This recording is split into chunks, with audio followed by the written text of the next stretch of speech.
Этого праздника ждали и дети, и взрослые. Дата его проведения была заявлена давно, когда погода еще оставалась вне подозрений. Ко дню Нептуна готовились, и его готовили.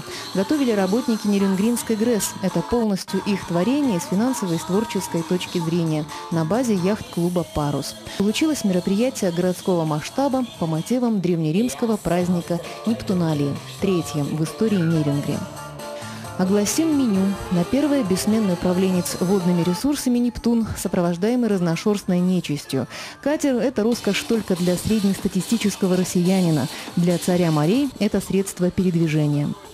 На второе конкурсы и соревнования смелость и талант поощрялись призами и подарками.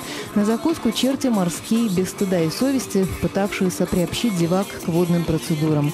На десерт – то, ради чего все и собрались – купание директора ГРЭС. Эта часть праздника традиционно пользуется успехом у зрителей, поэтому есть смысл на следующий год так и назвать это мероприятие – купание директора Нерюнгринской ГРЭС в водах Нерюнгринской ГРЭС.